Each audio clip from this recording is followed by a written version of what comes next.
Capítulo 7, Lição 6. Trabalhe para aprender, não trabalhe pelo dinheiro. Em 1995, concedi uma entrevista a um jornal de Singapura. A jovem repórter chegou na hora e, imediatamente, começou a entrevista. Sentamos no hall de entrada de um hotel luxuoso, tomamos café e falamos do objetivo de minha visita à cidade. Eu devia dividir o palco com Zig Ziglar. Ele falaria de motivação e eu dos segredos dos ricos.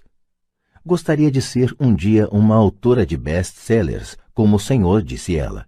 Eu já lera alguns de seus artigos de jornal e ficara impressionado. Ela tinha um estilo forte e claro. Seus artigos atraíam o interesse do leitor. A senhora tem ótimo estilo, respondi. O que a impede de alcançar seu sonho? Parece que não consigo ir adiante, ela respondeu calmamente. Todos dizem que meus romances são ótimos, mas não acontece nada, de modo que continuo no jornal. Pelo menos dá para pagar as contas. O senhor teria alguma sugestão? Sim, retruquei animadamente. Um amigo meu tem aqui em Singapura um curso que ensina as pessoas a vender. Ele dá cursos de treinamento em vendas para as principais empresas desta cidade e penso que se a senhora assistisse a um de seus cursos, sua carreira poderia se beneficiar bastante. Ela se espantou. O senhor está dizendo que eu deveria aprender a vender? Balancei a cabeça afirmativamente. O senhor está falando sério? Voltei a fazer que sim com a cabeça. O que há de errado com isso? Agora eu estava recuando. Ela se ofendera com o que eu disse. Preferiria não ter dito nada. Em minha tentativa de ser útil, comecei a defender minha sugestão. Tenho um mestrado em literatura inglesa. Por que frequentaria um curso de vendas? Sou uma profissional. Fui para a universidade para não ser vendedora. Odeio vendedores. Eles só pensam em dinheiro. Diga-me, para que vou estudar vendas? Ela começou a arrumar suas coisas. A entrevista tinha acabado. Na mesa em frente ao sofá estava um exemplar de um best-seller que eu publicara. Peguei o livro e algumas notas que ela fizera num bloco. Está vendo isto? Disse eu apontando para suas anotações. Ela olhou para o bloco. O quê? Ela disse confusa. Novamente apontei para suas anotações. No bloco ela escrevera Robert Kiyosaki, autor de best-sellers. Aqui fala autor de best-sellers, não diz melhor escritor. Seus olhos se arregalaram imediatamente. Sou um péssimo escritor. Você é uma grande escritora. Eu frequentei curso de vendas. Você tem um mestrado. Junte as duas coisas e você terá uma autora de best-sellers e uma boa escritora. Seu olhar estava enfurecido. Nunca me rebaixarei tanto quanto chegar a aprender como vender. Pessoas como o senhor não têm nada que ficar escrevendo. Fui treinada profissionalmente para escrever e o senhor para vender. Não é justo. Guardou o resto de suas notas e disparou pelas amplas portas de vidro para a úmida manhã de Singapura. Pelo menos na manhã seguinte sua reportagem era equilibrada e favorável. O mundo está cheio de gente inteligente, talentosa, instruída e qualificada. Encontramos com elas todos os dias. Estão todas em volta de nós. Alguns dias atrás, meu carro estava com problemas. Entrei numa oficina e o jovem mecânico o consertou em alguns minutos. Ele sabia o que estava errado apenas pelo barulho do motor. Fiquei impressionado. A triste verdade é que um grande talento não é suficiente. Sempre fico chocado ao perceber o pouco que ganham as pessoas talentosas. Ouvi outro dia que menos de 5% dos americanos ganham mais de $100 mil ao ano. Já encontrei gente muito instruída, brilhante, que ganha menos de $20 mil ao ano. Um consultor comercial especializado na área médica me dizia que muitos médicos, dentistas e quiropráticos têm dificuldades financeiras. Até então eu pensava que, quando eles se formassem, os dólares choveriam. Foi esse consultor que me disse. Eles estão uma habilidade atrás da grande riqueza. O que isso quer dizer é que muitas pessoas precisam apenas aprender e dominar uma habilidade a mais e sua renda aumentará exponencialmente. Já mencionei que a inteligência financeira é uma sinergia entre contabilidade, investimento, marketing e direito. Combine essas 4 habilidades técnicas e ganhar dinheiro com o dinheiro será mais fácil. Quando se fala de dinheiro, a única habilidade que a maioria das pessoas conhece é trabalhar mais. O exemplo clássico de sinergia de habilidades era essa jovem jornalista. Se ela aprendesse ativamente as habilidades de vendas e marketing, sua renda poderia aumentar de forma espetacular. Se eu fosse ela, faria alguns cursos de redação publicitária além de vendas. Então, em vez de trabalhar no jornal, eu procuraria um emprego em uma agência de publicidade. Mesmo se seu salário se reduzisse, ela aprenderia a comunicar-se sinteticamente, como se faz com tanto sucesso na publicidade. Ela também aprenderia relações públicas, uma habilidade importante. Aprenderia como obter milhões em publicidade gratuita. Então, de noite e nos fins de semana, ela poderia escrever seu grande romance. E quando este tivesse terminado, ela estaria mais apta a vender seu livro. E assim, em pouco tempo, ela poderia ser autora de best-sellers. Quando publiquei meu primeiro livro, If You Want to Be Rich and Happy, Don't Go to School. Se você quer ser rico e feliz, não vá para a escola. Um editor sugeriu que eu mudasse o título para A Economia da Educação. Falei que com um título como este, eu só conseguiria vender 2 exemplares, um para minha família e outro para meu melhor amigo. O problema é que eles esperariam ganhá-lo. O agressivo título foi escolhido porque eu sabia que assim obteria toneladas de publicidade. Sou favorável à educação e acredito em reforma educacional. De outra forma, por que continuaria eu a pressionar por mudanças em nosso sistema de ensino antiquado? Por isso escolhi um título que me permitisse ir a mais apresentações de televisão e rádio, simplesmente por causa da controvérsia. Muitas pessoas pensaram que eu era louco, mas o livro vendeu muito bem.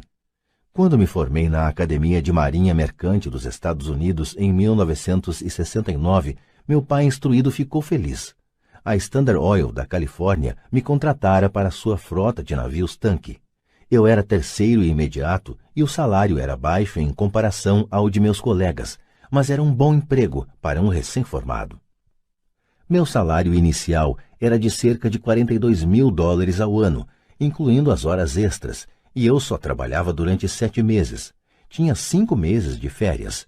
Se eu quisesse, poderia ter ido para o Vietnã com uma empresa de navegação subsidiária e teria com facilidade dobrado meu salário em vez de descansar nas férias. Tinha uma grande carreira à minha frente, contudo, me demiti 6 meses depois e fui para a Marinha dos Estados Unidos para aprender a voar. Meu pai instruído ficou arrasado. Pai rico me deu parabéns. Na escola e no local de trabalho estava na moda a especialização. Isto é, para ganhar mais ou obter uma promoção era necessário especializar-se em algo como ortopedia ou pediatria. O mesmo se aplica a contadores, arquitetos, advogados, pilotos e outros. Meu pai instruído acreditava no mesmo dogma e ficou empolgado quando finalmente obteve um doutorado. Ele muitas vezes admitia que as escolas recompensam pessoas que estudam mais e mais a respeito de menos e menos. Pai rico me incentivava a fazer exatamente o oposto. Você precisa saber um pouco sobre várias coisas, era a sua sugestão. É por isso que durante anos trabalhei em diferentes áreas de suas empresas. Por um tempo, trabalhei no departamento de contabilidade. Embora eu provavelmente nunca chegasse a ser um contador, ele queria que eu aprendesse por osmose. Pai rico sabia que eu pegaria o jargão e o sentimento daquilo que é importante e do que não é importante. Também trabalhei como ajudante de garçom e como operário na construção, bem como em vendas, reservas e marketing. Ele estava preparando Mike e eu. Ele insistia em que nos sentássemos para assistir a seus encontros com diretores de banco, advogados, contadores e corretores. Queria que conhecêssemos um pouco sobre cada aspecto de seu império. Quando abandonei meu emprego bem pago na Standard Oil, meu pai instruído teve uma conversa séria comigo. Ele estava perturbado. Ele não podia entender minha decisão de largar uma carreira que oferecia salário alto, grandes benefícios, muito tempo de folga e oportunidades de promoção. Quando me perguntou certa noite por que você se demitiu, eu não consegui por mais que tentasse explicar para ele. Minha lógica não se encaixava com a lógica dele. O grande problema é que minha lógica era a lógica de meu pai rico. A segurança no emprego era tudo para meu pai instruído. Aprender era tudo para meu pai rico. Meu pai instruído pensou que eu tivesse ido para o curso para aprender a ser um comandante de navio. Pai Rico sabia que eu estava lá para estudar comércio internacional. Enquanto estudava, fiz transporte de cargas, naveguei em grandes cargueiros, em navios de passageiro pelo Extremo Oriente e pelo Pacífico Sul. Pai Rico me incentivava a navegar pelo Pacífico em lugar de ir para a Europa, porque sabia que as nações emergentes estavam na Ásia e não no velho continente. A maioria de meus colegas de turma, incluindo Mike, ainda participava de festas nas suas fraternidades, e eu já estudava comércio, gente, estilos de negócio e culturas no Japão, Taiwan, Tailândia, Singapura, Hong Kong, Vietnã, Coreia, Tahiti, Samoa e Filipinas.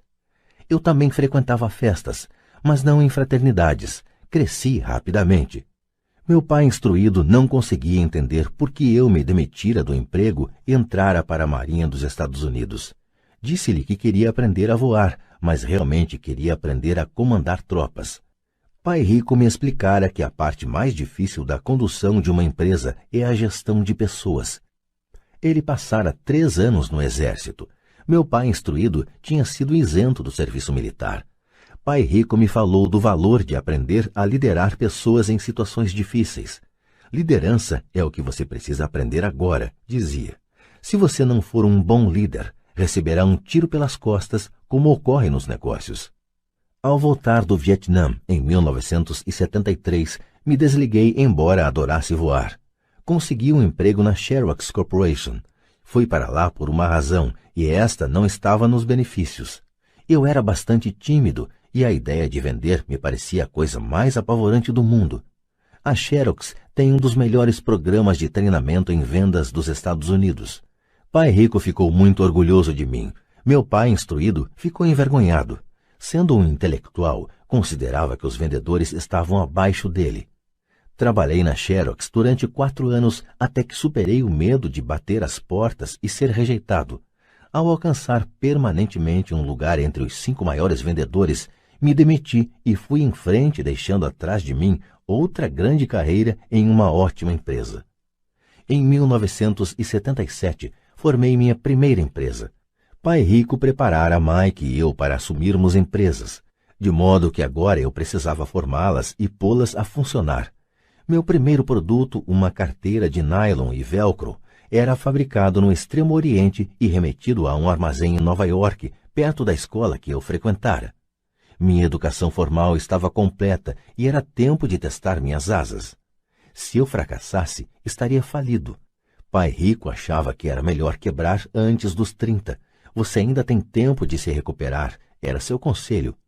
Na véspera de meu 30º aniversário, a primeira remessa saiu da Coreia para Nova York. Hoje ainda faço negócios internacionais, e conforme me incentivou Pai Rico, procuro os países emergentes. Minha empresa de investimentos opera na América do Sul, Ásia, Noruega e Rússia. Há um velho dito segundo o qual emprego é a sigla de quase quebrado. E, infelizmente, eu diria que isso se aplica a milhões de pessoas. Como a escola não acha que inteligência financeira seja inteligência, a maioria dos trabalhadores vive dentro de suas posses, trabalham e pagam as contas. Há outra terrível teoria da administração que diz: os empregados trabalham apenas o suficiente para não serem demitidos e os empregadores pagam apenas o suficiente para os trabalhadores não irem embora. E se você observa a escala salarial da maioria das empresas, diria que há uma certa verdade na afirmação. O resultado líquido é que, em geral, os trabalhadores não progridem. Eles fazem o que foram ensinados a fazer, conseguir um emprego seguro. A maioria dos empregados se concentra em salários e benefícios que os remuneram a curto prazo, mas que são frequentemente desastrosos a longo prazo. Já eu recomendo aos jovens que procurem emprego pelas oportunidades de aprendizado, mais do que pelo que possam receber. É preciso ver que habilidades se deseja adquirir antes de escolher uma profissão específica e antes de cair na corrida dos ratos. Uma vez aprisionadas num processo permanente de pagamento de contas, as pessoas se tornam como os pequenos hamsters, correndo em suas gaiolas. Suas pequenas pernas peludas correm furiosamente, a roda gira furiosamente, mas dia vai, dia vem, elas ainda estão na mesma gaiola, grande emprego. No filme Jerry Maguire, com Tom Cruise, a grandes bordões. Talvez o mais memorável seja "Mostre-me o dinheiro", mas a outra frase que me parece mais verdadeira aparece na cena em que Tom Cruise está saindo da empresa. Ele acaba de ser demitido e pergunta para toda a empresa: "Quem quer me acompanhar?" E todos permanecem silenciosos e petrificados. Apenas uma mulher se levanta e diz: "Eu gostaria, mas daqui a 3 meses serei promovida." A afirmação é provavelmente a mais verdadeira de todo o filme. É o tipo de frase que as pessoas usam para continuar trabalhando de forma a pagar suas contas. Sei que meu pai instruído esperava por seu aumento anual e todo ano ficava desapontado. Então ele voltava a estudar para se tornar mais qualificado, de modo a poder ganhar outro aumento, mas novamente sofria uma decepção. Frequentemente pergunto às pessoas: "Para onde essa atividade diária está levando você?" Como o pequeno hamster, duvido que as pessoas olhem para onde seu trabalho árduo as está levando. O que o futuro oferece? Cyril Brickfield, o antigo diretor executivo da Associação Americana de Aposentados, afirma que as aposentadorias privadas estão um caos. Em primeiro lugar, 50% da força de trabalho não contam atualmente com fundos de pensão. Apenas isso já deveria ser um motivo de grande preocupação. E de 75% a 80% dos demais têm aposentadorias desprezíveis, que pagam $55 ou $150 ou $300 por mês. Em seu livro The Retirement Myth, o mito da aposentadoria, Craig S. Carpel escreve: "Visitei a sede de uma grande empresa nacional de consultoria especializada em aposentadorias e falei com uma diretora administrativa que planeja exuberantes planos para altos executivos. Quando lhe perguntei o que as pessoas comuns poderiam esperar receber como aposentadoria, ela disse com um sorriso confiante: 'A bala de prata.'" "O que é?" perguntei. "A bala de prata." Ela deu de ombros. "Se os baby boomers descobrem que não têm dinheiro suficiente para viver quando forem mais velhos, eles sempre podem dar um tiro nos miolos." Carpel continua explicando a diferença entre os antigos planos de benefícios definidos e os novos planos de contribuições programadas, que são mais arriscados. Não é um quadro animador para a maioria das pessoas que está trabalhando atualmente, e isso é só a aposentadoria. Quando se acrescentam despesas médicas e casas de repouso para idosos, o quadro se torna aterrador. Em seu livro de 1995, ela indica que as despesas hospitalares variam de $30 mil a $125 mil ao ano. Em uma casa de repouso para idosos, sem qualquer mordomia, a anuidade estava em torno de $88 mil. Muitos hospitais em países onde a medicina é socializada já têm que tomar decisões dramáticas como: quem permanecerá vivo e quem vai morrer. Eles tomam essas decisões com base no orçamento e na idade dos pacientes. Os cuidados médicos são destinados ao paciente mais jovem. O paciente mais velho fica para o fim da fila. Assim como os ricos podem se permitir uma educação, eles também podem se manter vivos enquanto aqueles com pouca fortuna morrem. Fico imaginando se há trabalhadores pensando no futuro ou se eles apenas se preocupam com o próximo contra-cheque sem questionar-se sobre o que virá mais adiante. Quando falo para adultos que querem ganhar mais dinheiro, sempre dou o mesmo conselho: sugiro que pensem no longo prazo. Em lugar de trabalhar simplesmente pelo dinheiro e pela segurança, que são, admito, importantes, sugiro que procurem um segundo emprego onde possam aprender outra habilidade.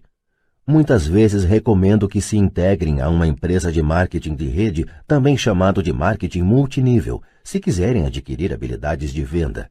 Algumas dessas empresas têm excelentes programas de treinamento que ajudam as pessoas a suportar o medo do fracasso e da rejeição, que são as principais razões pelas quais a maioria das pessoas não é bem-sucedida.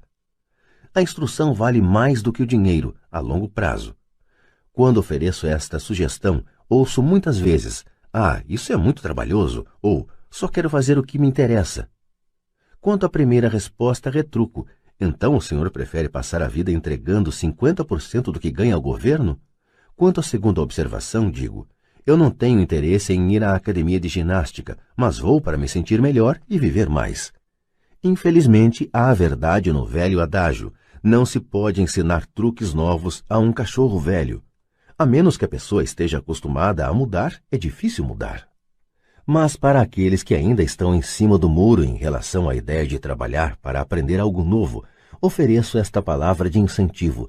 A vida se parece muito com ir à academia. A parte mais difícil é se decidir a começar. Uma vez feito isso, fica fácil.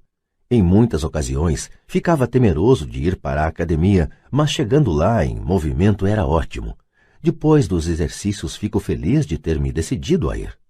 Se você não está disposto a trabalhar para aprender algo novo e insiste em se especializar em sua área, assegure-se de trabalhar em uma empresa sindicalizada. Os sindicatos foram planejados para proteger especialistas. Meu pai instruído, depois de ter caído em desgraça junto ao governador, tornou-se presidente do Sindicato de Professores do Havaí. Ele dizia que esse era o trabalho mais pesado que já tivera na vida.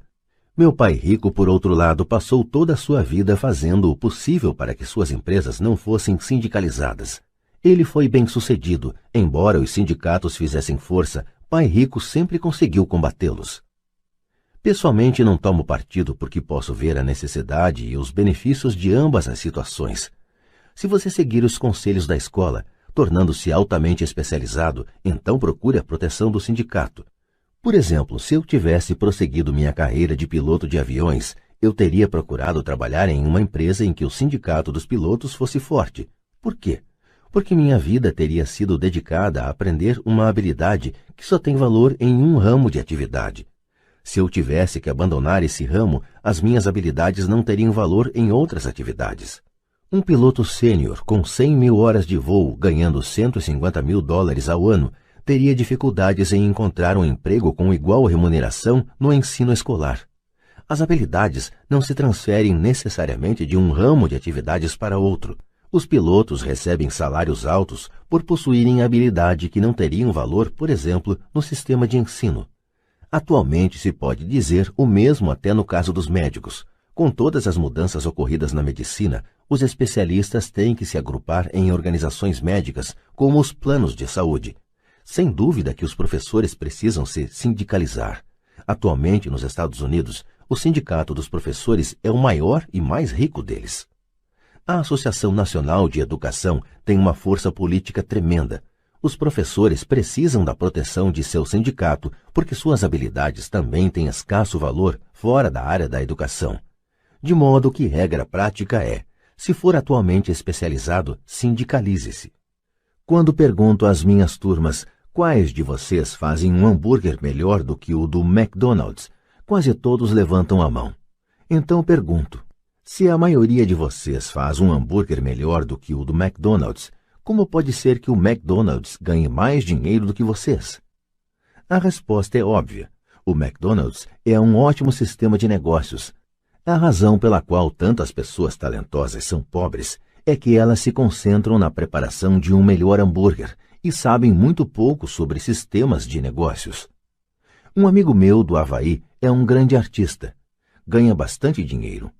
Um dia, o advogado de sua mãe ligou dizendo que ela lhe deixara $35.000.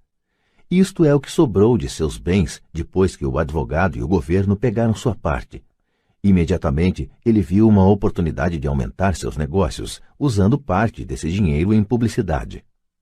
2 meses depois, seu primeiro anúncio em cores, de página inteira, apareceu em uma revista cara voltada para os muito ricos.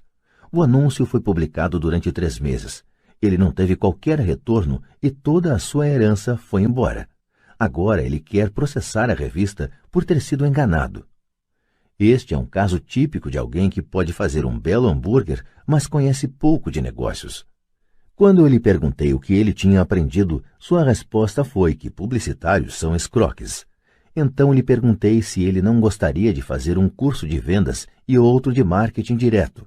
Sua resposta foi: não tenho tempo e não quero jogar dinheiro fora. O mundo está cheio de pessoas talentosas. Com muita frequência, são pobres ou têm dificuldades financeiras ou ganham menos do que poderiam, não pelo que sabem, mas pelo que não sabem. Concentram-se em aperfeiçoar suas habilidades de fazer um melhor hambúrguer, em vez de pensar em como vender e entregar esse hambúrguer. Talvez o McDonald's não faça o melhor hambúrguer, mas é o melhor no ofício de vender e entregar um sanduíche básico médio. Pai pobre queria que eu me especializasse. Era assim que ele achava que se ganhava mais, mesmo depois de ouvir do governador do Havaí que não poderia mais trabalhar no governo do estado. Meu pai instruído continuou me incentivando a me especializar. Pai pobre então encampou a causa do Sindicato dos Professores, fazendo campanhas por mais proteção e maiores benefícios para esses profissionais altamente especializados e instruídos. Ele nunca entendeu que quanto mais especializado você se torna, mais você fica amarrado e dependente dessa especialização. Pai Rico aconselhava Mike e eu a nos prepararmos.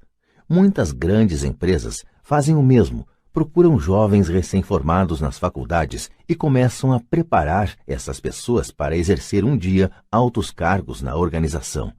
Esses jovens brilhantes não se especializam em um departamento. Eles percorrem os vários departamentos para aprender todos os aspectos dos sistemas de negócios. Os ricos frequentemente preparam seus filhos ou os filhos dos outros. Ao fazê-lo, seus filhos adquirem uma visão geral das operações da empresa e conhecem a inter-relação entre os vários departamentos. A geração da Segunda Guerra Mundial considerava ruim ficar trocando de emprego. Hoje, considera-se uma atitude inteligente, já que as pessoas ficarão mudando de emprego em lugar de buscar maior especialização, porque não pensar em aprender mais do que em ganhar. No curto prazo, você pode ganhar menos. No longo prazo, resultará em grandes dividendos. As principais habilidades administrativas necessárias para o sucesso são: 1. Gestão do fluxo de caixa. 2. Gestão de sistemas, incluindo você e o tempo dedicado à família. 3. Gestão de pessoal. As habilidades especializadas mais importantes são vendas e compreensão da comercialização. É a habilidade de vender, portanto, de comunicar-se com outro ser humano, seja cliente, funcionário, chefe, cônjuge ou filho, a base para o sucesso pessoal. São habilidades de comunicação como redigir, falar e negociar que são cruciais para uma vida de sucesso. São habilidades que exercito constantemente, fazendo cursos ou comprando fitas educativas para expandir meu conhecimento. Como já mencionei, meu pai instruído trabalhava cada vez mais arduamente quanto mais competente se tornava. Ele também se via cada vez mais encurralado quanto mais se especializava. Embora seu salário aumentasse, suas escolhas diminuíam. Pouco depois de ter sido mandado embora do trabalho no governo, descobriu como era vulnerável profissionalmente. É semelhante ao que ocorre com os atletas profissionais, que de repente sofrem uma lesão ou ficam velhos demais para o esporte. Sua posição bem remunerada é perdida e eles têm habilidades limitadas às quais recorrer. Penso que é por isso que meu pai, instruído, se envolveu tanto com os sindicatos a partir daí. Ele percebeu o quanto o sindicato poderia tê-lo favorecido. Atualmente encontro ex-professores ganhando centenas de milhares de dólares ao ano. Eles ganham tanto porque têm, além das habilidades especializadas de sua área, outras habilidades. Eles podem tanto ensinar quanto vender e comercializar. As habilidades de venda, marketing, são difíceis para muitas pessoas, sobretudo em decorrência de seu medo da rejeição. Quanto melhor você se comunicar, negociar e lidar com esse medo da rejeição, tanto mais fácil será a vida. Da mesma maneira que aconselhei aquela jornalista que queria tornar-se autora de best-sellers, repito isso para todos. Ter uma especialização técnica tem seus pontos fortes e fracos. Tenho amigos que são gênios, mas não conseguem comunicar-se efetivamente e, em consequência, seus ganhos são lamentáveis. Eu os aconselho a passar um ano aprendendo a vender. Mesmo se não ganharem nada, sua capacidade de comunicação melhorará. E isso não tem preço. Além de sermos bons aprendizes e vendedores e de entendermos de marketing, devemos ser tanto bons professores quanto bons alunos. Para sermos verdadeiramente ricos, devemos ser capazes tanto de dar quanto de receber. Em casos de dificuldades financeiras, frequentemente o que falta é dar e receber. Sei de muita gente que é pobre porque não é nem bom estudante nem bom mestre. Ambos os meus pais eram homens generosos. Ambos tinham como regra primeiro o dar. A educação era uma de suas formas de doação. Quanto mais davam, mais recebiam. Uma diferença evidente estava na doação de dinheiro. Meu pai rico doava altos montantes. Doava para a igreja, para instituições de caridade, para sua fundação. Ele sabia que para receber dinheiro, você deve dar dinheiro. A doação de dinheiro é o segredo da maioria das grandes famílias ricas. É por isso que existem instituições como a Fundação Rockefeller e a Fundação Ford. São organizações destinadas a tomar a própria riqueza e aumentá-la, bem como distribuí-la perpetuamente. Meu pai instruído costumava dizer sempre: quando tiver algum dinheiro extra, vou doá-lo. O problema é que nunca havia um extra. Trabalhava sempre mais para conseguir mais dinheiro em lugar de concentrar-se na principal lei do dinheiro: dai e recebereis. Ele acreditava no contrário: recebe e darás. Concluindo, tornei-me ambos os pais. Uma parte de mim é um capitalista convicto que adora o jogo do dinheiro fazendo dinheiro. A outra é o do mestre socialmente responsável que está profundamente preocupado com o crescente hiato que separa os que têm dos que não têm. Acredito que o principal responsável por esse hiato crescente é o sistema de ensino arcaico. Como superar obstáculos? Mesmo que as pessoas tenham estudado e se alfabetizado do ponto de vista financeiro, elas ainda podem enfrentar obstáculos para se tornar financeiramente independentes. Há 5 razões principais que levam pessoas financeiramente alfabetizadas a não desenvolver uma coluna de ativos significativa que poderia render grandes montantes de fluxo de caixa. Colunas de ativos que as poderiam libertar para viver a vida sonhada em lugar de trabalhar em tempo integral apenas para pagar as contas. Essas 5 razões são: 1. Medo. 2. Ceticismo. 3. Preguiça. 4. Maus hábitos. 5. Arrogância. Razão número 1. Superar o medo de perder dinheiro. Nunca encontrei alguém que gostasse realmente de perder dinheiro. E em toda a minha vida, nunca encontrei uma pessoa rica que nunca tivesse perdido dinheiro. Mas encontrei uma porção de gente pobre que nunca perdeu um tostão investindo. O medo de perder dinheiro é real. Todo mundo tem, mesmo os ricos. Mas o problema não está no medo, está na maneira de lidar com as perdas. É a maneira de lidar com o fracasso que faz diferença na vida da gente. E isso serve para qualquer coisa, não apenas para o dinheiro. A principal diferença entre uma pessoa rica e outra pobre está em como elas lidam com esse medo. Não há nada errado em ter medo. É aceitável ser um covarde quando se trata de dinheiro. Você ainda pode ser rico.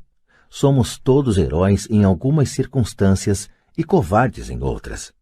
Uma amiga de minha esposa é enfermeira de um pronto-socorro. Quando vê sangue, entra em ação. Quando fala em investir, ela sai correndo. Quando eu vejo sangue, não fujo, desmaio. Meu pai rico entendia as fobias relativas ao dinheiro. Algumas pessoas têm pavor de cobra. Algumas pessoas têm pavor de perder dinheiro. Ambas são fobias, dizia. Sua solução para a fobia de perder dinheiro era um pequeno verso. Se você odeia risco e preocupação, comece cedo. É por isso que os bancos aconselham iniciar o hábito da poupança desde a juventude. Se você começar jovem, será fácil ser rico. Não vou me estender sobre isso, mas há uma grande diferença entre pessoas que começam a poupar aos 20 anos e as que começam aos 30. Uma diferença apreciável. Disse que um dos assombros do mundo é o poder dos juros compostos. A aquisição da ilha de Manhattan é considerada uma das maiores pechinchas de todos os tempos.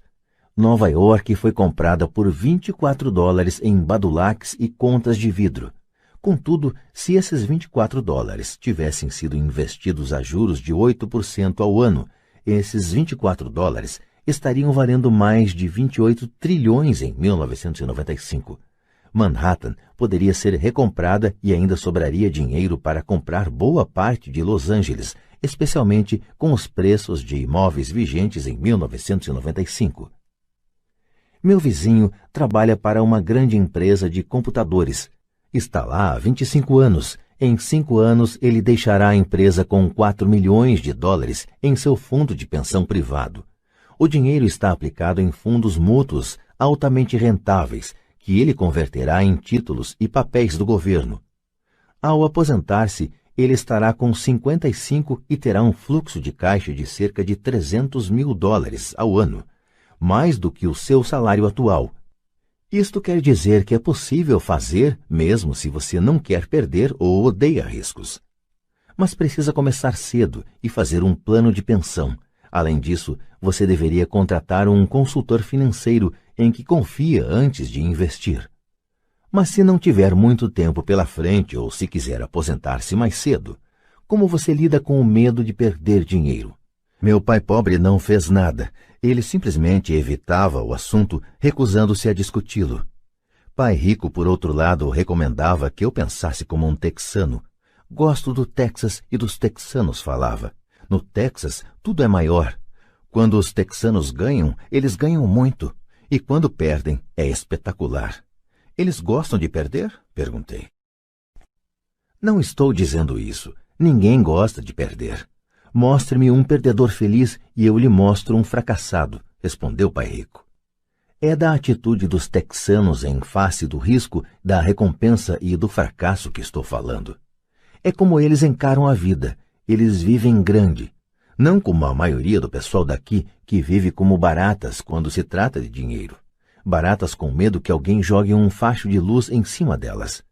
Gente que se lamoria quando o empregado do armazém erra o troco por 20 centavos. Pai Rico continuou explicando. O que eu mais gosto é da atitude dos texanos. Eles se orgulham de ganhar e se gabam quando perdem. Os texanos têm um ditado: se você for quebrar, quebre em grande estilo. Você não vai querer admitir que quebrou por uma ninharia. A maioria das pessoas aqui tem tanto medo de perder que não tem sequer uma ninharia para perder. Ele falava constantemente com Mike e comigo que a maior razão da falta de sucesso financeiro era que a maioria das pessoas buscava segurança demais. As pessoas têm tanto medo de perder que elas perdem, costumava dizer. Fran Tarkenton, que foi um grande zagueiro do futebol americano, dizia isso de outra forma. Vencer significa não ter medo de perder. Ao longo de minha vida, observei que os ganhos em geral se seguem às perdas. Antes de aprender a andar de bicicleta, levei muitas quedas. Nunca encontrei um jogador de golfe que não tivesse perdido alguma vez uma bola. Nunca encontrei alguém apaixonado que nunca tivesse tido o coração despedaçado. E nunca encontrei ninguém rico que não tivesse perdido dinheiro. A maioria das pessoas não obtém ganhos financeiros porque a dor de perder dinheiro é maior do que a alegria de ficar rico. Outro ditado do Texas é: todos querem ir para o céu, mas ninguém quer morrer. Todos sonham em ser ricos, mas têm pavor de perder dinheiro. Então nunca se chegará ao céu. Pai Rico costumava contar para Mike e para mim histórias de suas viagens ao Texas. Se você quer realmente aprender como lidar com o risco, com as perdas e com os fracassos, vá para San Antônio e visite o Álamo. O Álamo é uma grande história de gente corajosa que optou por lutar, sabendo que não havia esperança de sucesso contra a superioridade do inimigo. Eles preferiram morrer a render-se. É uma história inspiradora que merece ser estudada, contudo, não deixa de ser uma trágica derrota militar. Eles levaram um chute no traseiro, um fracasso se quiserem, perderam. Então, como é que os texanos lidam com o fracasso? Eles ainda gritam: lembre-se do Álamo. Mike e eu ouvimos esta história muitas vezes. Pai Rico sempre as repetia quando estava entrando em um grande negócio e ficava nervoso. Depois que tinha estudado tudo e era pegar ou largar, ele nos contava a história. Toda vez que sentia medo de cometer um erro ou de perder dinheiro, ele nos contava a história. Ela lhe dava força, lembrava-lhe que sempre é possível transformar uma perda financeira em um ganho financeiro. Pai Rico sabia que esse fracasso o tornaria mais forte e mais esperto. Não é que ele quisesse perder, apenas sabia quem ele era e como ele aceitaria a perda. Ele pegaria uma perda e a transformaria em um ganho. Isso é que o tornava um vencedor e os outros perdedores. A história lhe dava coragem para avançar quando outros recuavam. É por isso que gosto tanto dos texanos. Eles pegaram um grande fracasso e o transformaram em uma grande atração turística que lhes rende milhões. Provavelmente as palavras que mais significam para mim nos dias de hoje são estas. Os texanos não escondem seus fracassos, são inspirados por eles. Pegam seus fracassos e os transformam em gritos de guerra. O fracasso inspira os texanos a se tornarem vencedores. Mas isso não é apenas uma fórmula para os texanos, é uma fórmula para todos os vencedores. É como andar de bicicleta. As quedas foram parte do meu aprendizado. Lembro que elas aumentavam minha determinação de aprender, não a diminuíam. Também disse que nunca encontrei um jogador de golfe que nunca tivesse perdido uma bola. Perder uma bola ou um torneio serve de inspiração aos jogadores de golfe para serem melhores, praticarem mais, estudarem mais. Isso é o que os aperfeiçoa. Para os vencedores, os fracassos são uma inspiração. Para os perdedores, o fracasso é uma derrota. Citando John D. Rockefeller, sempre tentei transformar cada fracasso em uma oportunidade. Sendo nipo-americano, posso falar o seguinte. Muitas pessoas dizem que Pearl Harbor foi um erro americano. Eu digo que foi um erro japonês. No filme Torá, Torá, Torá, um sombrio almirante japonês diz a seus subordinados: receio que tenhamos acordado um gigante adormecido. Lembre-se de Pearl Harbor. Tornou-se um grito de guerra. Transformou uma das maiores derrotas dos Estados Unidos em uma razão para vencer. Esta grande derrota deu força aos Estados Unidos, que logo se transformaram em uma potência mundial. O fracasso inspira os vencedores, e o fracasso derrota os perdedores. É o maior segredo dos ganhadores. É o segredo que os perdedores não conhecem. O maior segredo dos vencedores é que o fracasso inspira a vitória. Por isso eles não têm medo de perder. Repetindo Frank Tarkenton, vencer significa não ter medo de perder. Pessoas como Tarkenton não têm medo de perder porque sabem quem são. Odeiam perder de modo que sabem que o fracasso apenas as incentivará a se tornarem melhores. Há uma grande diferença entre detestar perder e ter medo de perder. A maioria das pessoas tem tanto medo de perder dinheiro que acaba perdendo. Elas quebram por uma ninharia. Financeiramente, desejam segurança demais e têm um horizonte estreito. Compram casas grandes e carros grandes, mas não fazem grandes investimentos. A principal razão que leva 90% dos americanos a ter problemas financeiros é que eles jogam para não perder, não jogam para ganhar. Eles procuram seus consultores financeiros, ou seus contadores, ou seus corretores e adquirem um portfólio equilibrado. Muitos aplicam altas somas em certificados de depósito, em títulos de baixo rendimento, em fundos mútuos e em poucas ações. É um portfólio seguro e inteligente, mas não é um portfólio vencedor. É o portfólio de quem não quer perder. Não me entenda mal, é provavelmente um portfólio melhor do que o da média da população, mas isso é apavorante. Um portfólio seguro é melhor do que nenhum portfólio. É um grande portfólio para quem adora a segurança. Mas buscar a segurança e o equilíbrio em seu portfólio de aplicações não é a forma como jogam os investidores bem-sucedidos. Se você tem pouco dinheiro e quer ficar rico, você deve estar focado, não equilibrado. Se você observar qualquer pessoa bem-sucedida, verá que no início elas não estavam equilibradas. Pessoas equilibradas não vão a lugar algum, ficam em um lugar. Para progredir é preciso, no início, de um desequilíbrio. Veja como você progride quando anda. Thomas Edison não estava equilibrado, estava focado. Bill Gates não estava equilibrado, estava focado. Donald Trump estava focado. George Soros estava focado. George Patton não distribuiu seus tanques por uma área ampla. Ele os focou e arrasou os pontos fracos da linha alemã. Os franceses se espalharam pela linha Maginot e você sabe o que aconteceu com eles. Se você tem algum desejo de ser rico, você deve focar. Pôr uma porção de ovos em umas poucas cestas. Não fazer o que fazem os pobres e a classe média. Põe poucos ovos em muitas cestas. Se você odeia perder, procure a segurança. Se perder o enfraquece, Procure a segurança. Procure aplicações equilibradas.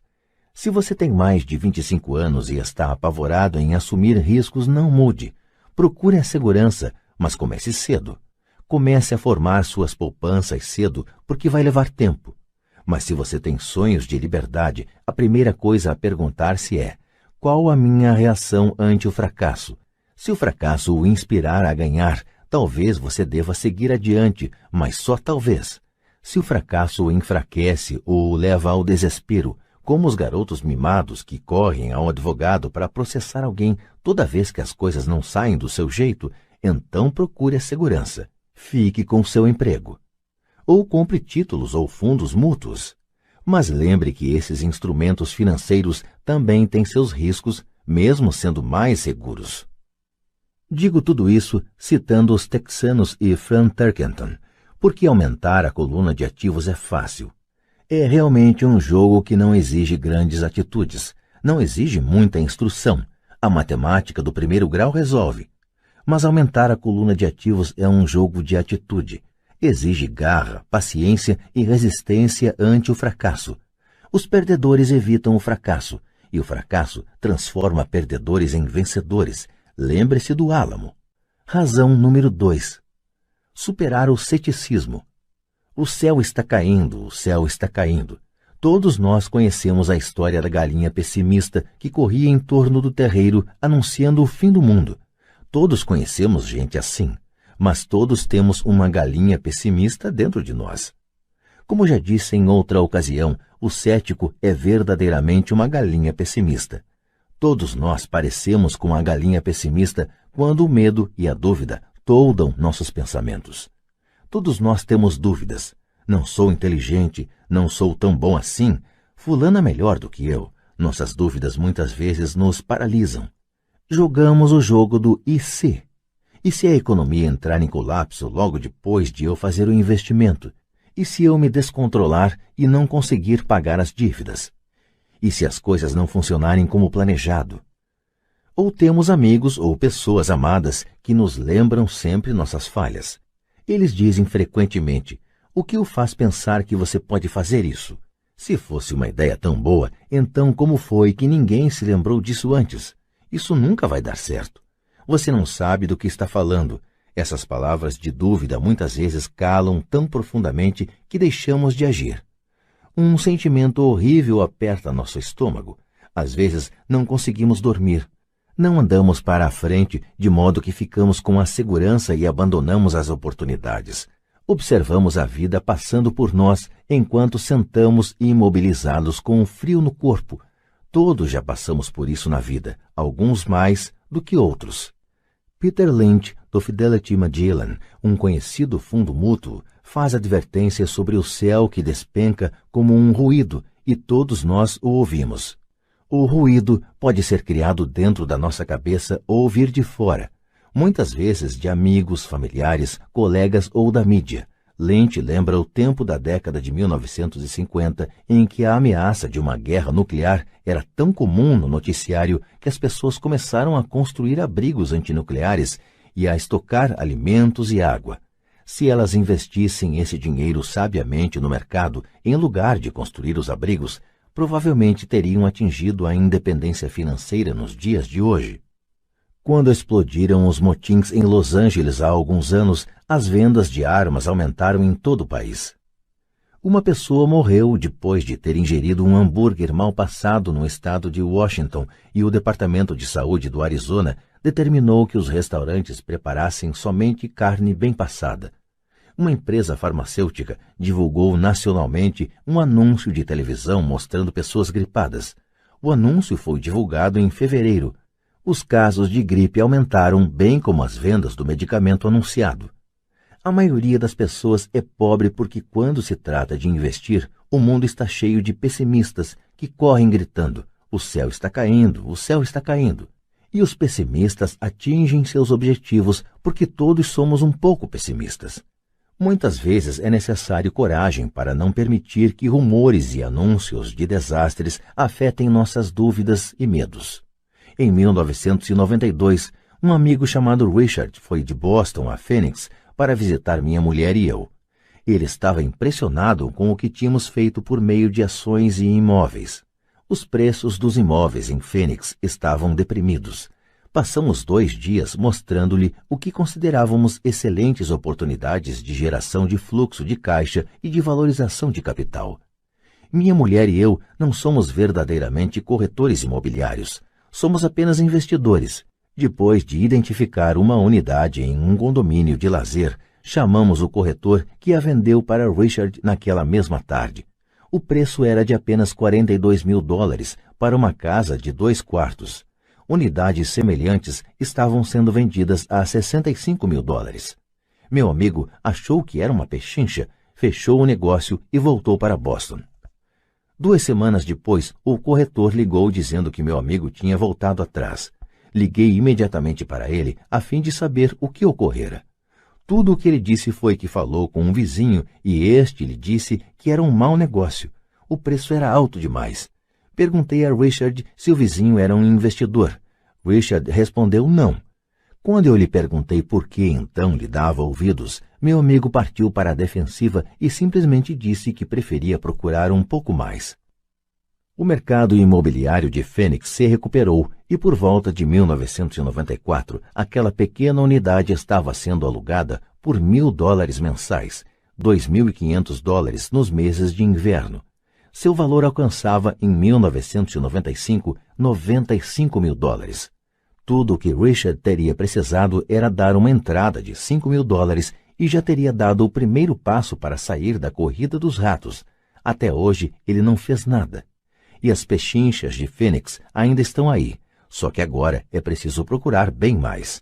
O recuo de Richard não me surpreendeu. É o chamado remorso do comprador e afeta a todos. São essas dúvidas que atrapalham. O pessimismo ganhou e perdeu-se uma chance de libertação. Outro exemplo. Uma pequena parte de meus ativos está aplicada em certificados de gravame de impostos, em lugar de certificados de depósitos.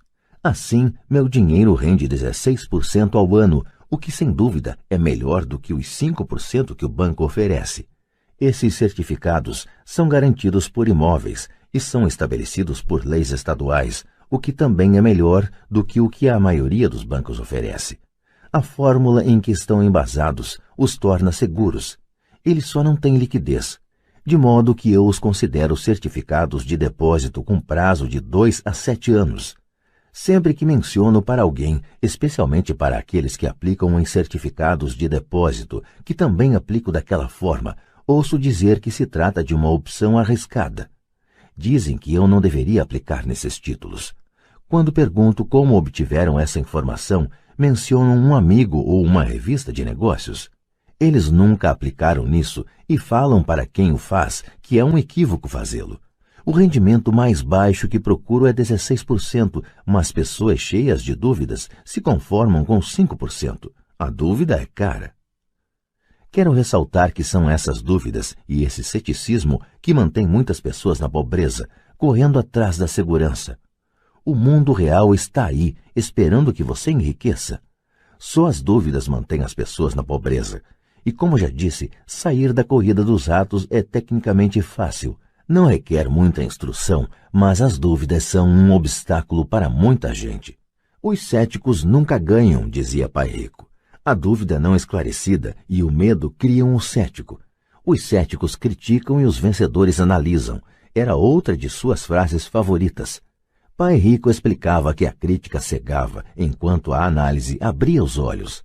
A análise permitia que os vencedores vissem que os críticos eram cegos e que percebessem oportunidades que todos os demais não percebiam.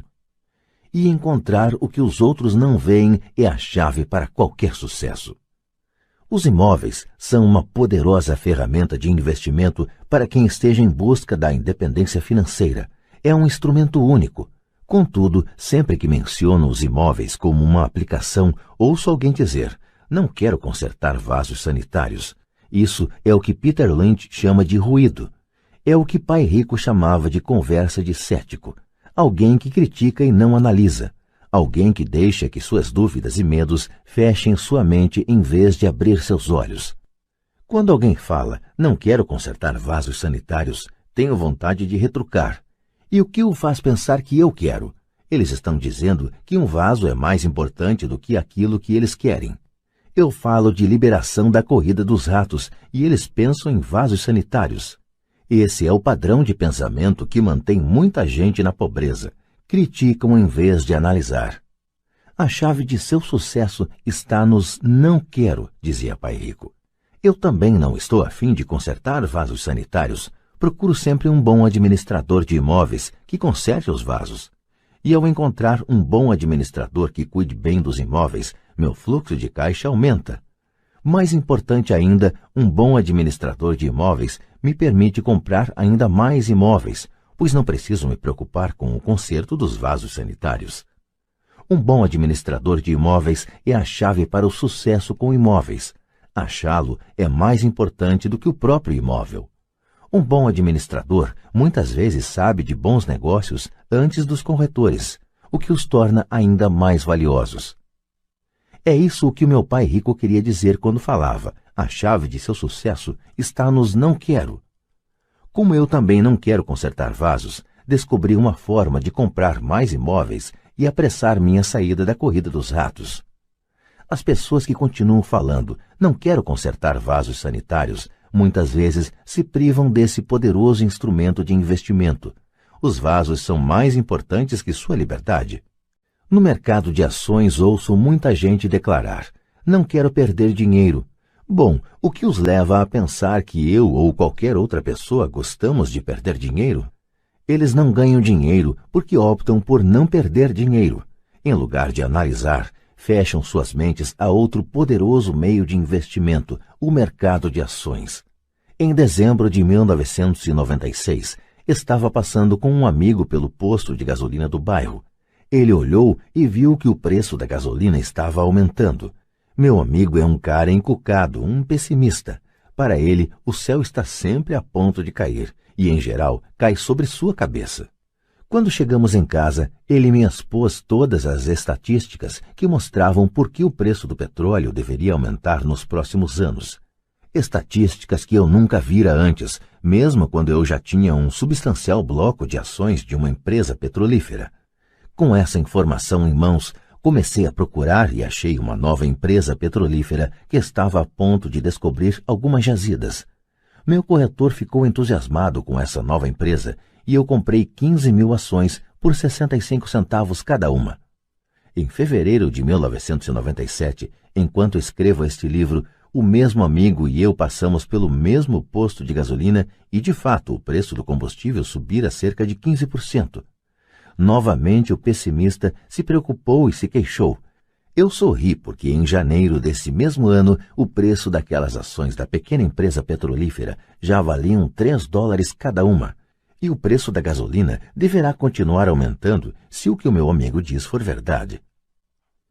Em vez de analisar, os pessimistas fecham suas mentes.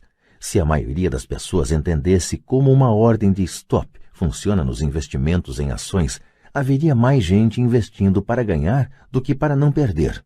O stop é simplesmente um comando de computador que vende automaticamente suas ações se o preço começa a cair, ajudando-o a minimizar as perdas e a maximizar alguns ganhos. É uma grande ferramenta para aqueles que têm pavor de perder. Por isso, sempre que ouço pessoas preocupadas com os não quero em vez de pensar no que querem, sei que o ruído de suas cabeças deve ser grande.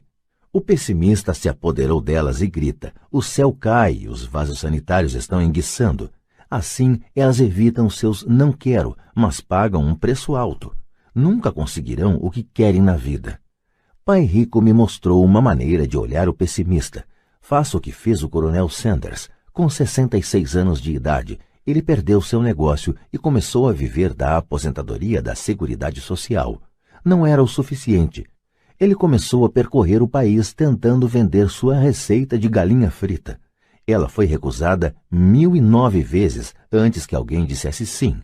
E ele acabou se tornando um multimilionário em uma idade em que a maioria das pessoas está desistindo. Ele era um homem corajoso e tenaz, dizia Pai Rico a respeito de Harlan Sanders.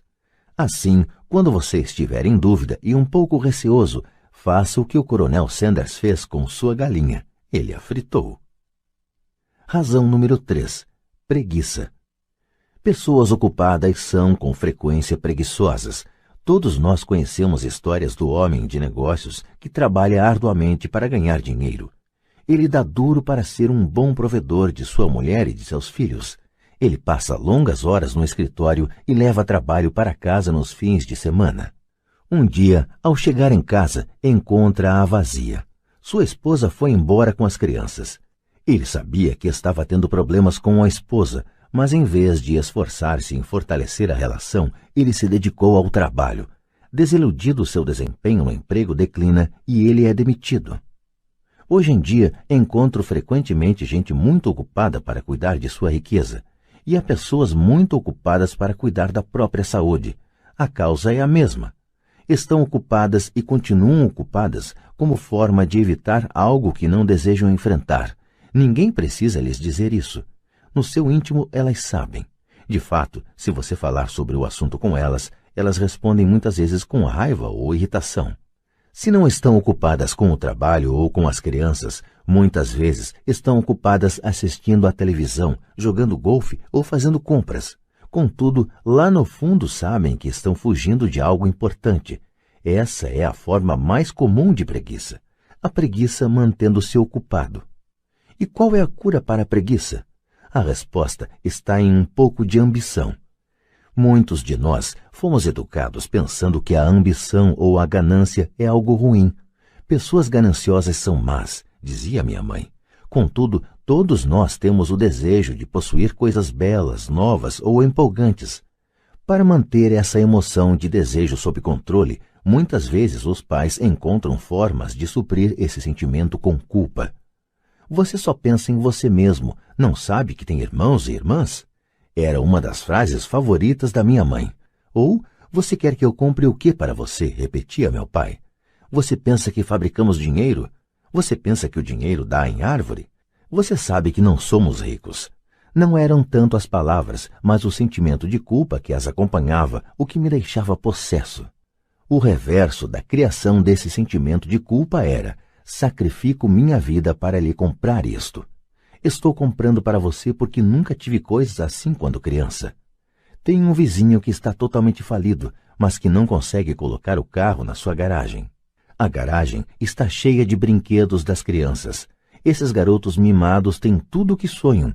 Não quero que saibam o que é passar necessidade, diz o pai.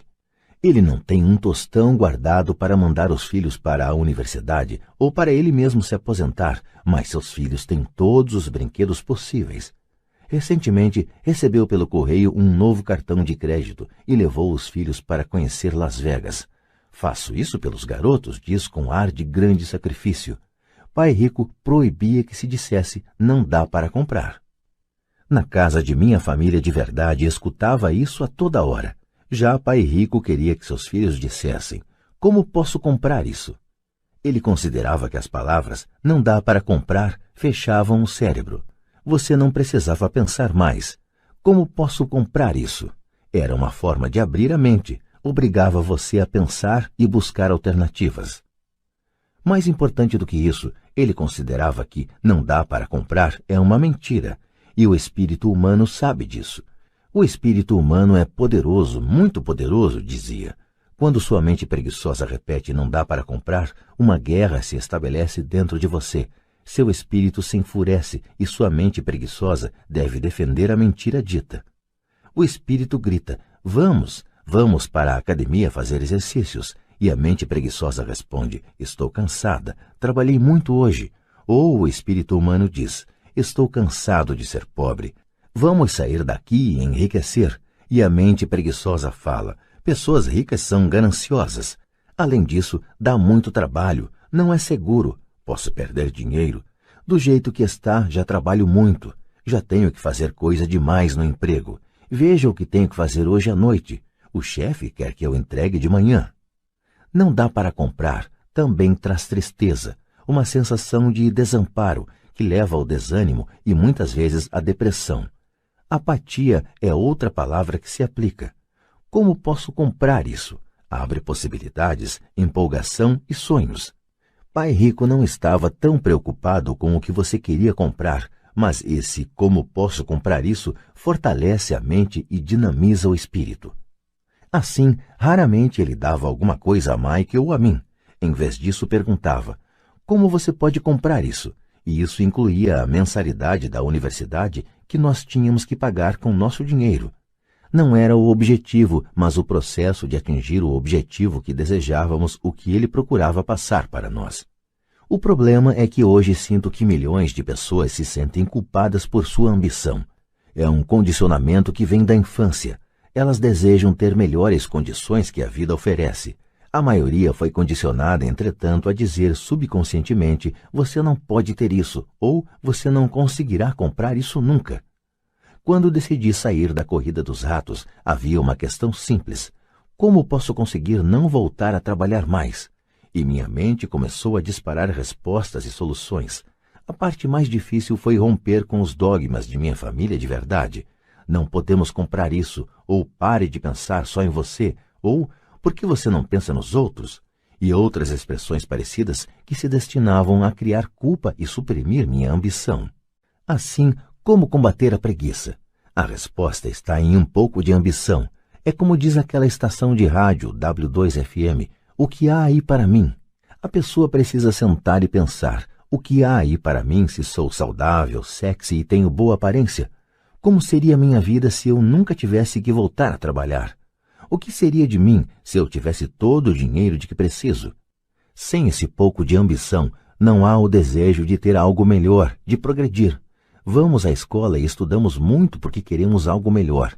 Então, sempre que você se flagrar evitando algo que você sabe que deveria fazer, a única coisa a fazer é perguntar-se: o que há aí para mim? Seja um pouco ambicioso, é a melhor cura para a preguiça. Contudo, a ambição demais, como todo exagero, não é bom. Mas lembre-se do que Michael Douglas falava no filme Wall Street: a ambição é boa.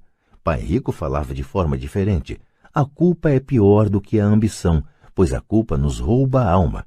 E para mim, quem falou melhor foi Eleanor Roosevelt: faça o que seu coração acha certo. De qualquer forma, você será criticado. Você estará perdido se fizer, e perdido se não fizer. Razão número 4. Maus hábitos. Nossas vidas são mais um reflexo de nossos hábitos do que de nossa educação.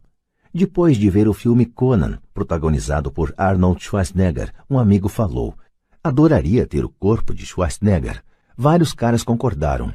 Ouvi dizer que antes ele era magro e fraco, acrescentou outro amigo. Também já ouvi isso, acrescentou outro. Dizem que ele malha todos os dias na academia. Aposto que sim. O quê? Exclamou o cínico do grupo. Aposto que é assim de nascença. Vamos mudar de assunto e tomar umas cervejas. Este é um exemplo de comportamento controlado pelos hábitos. Lembro-me de fazer perguntas a Pai Rico sobre os hábitos dos ricos. Em vez de dar uma resposta direta, ele tentou ensinar pelo exemplo como costumava fazer. Quando seu pai paga as contas dele? Perguntou Pai Rico. No início do mês, respondi. E sobra alguma coisa? Prosseguiu Pai Rico. Pouco, disse eu. É por isso que ele tem dificuldades, falou Pai Rico. Ele tem maus hábitos.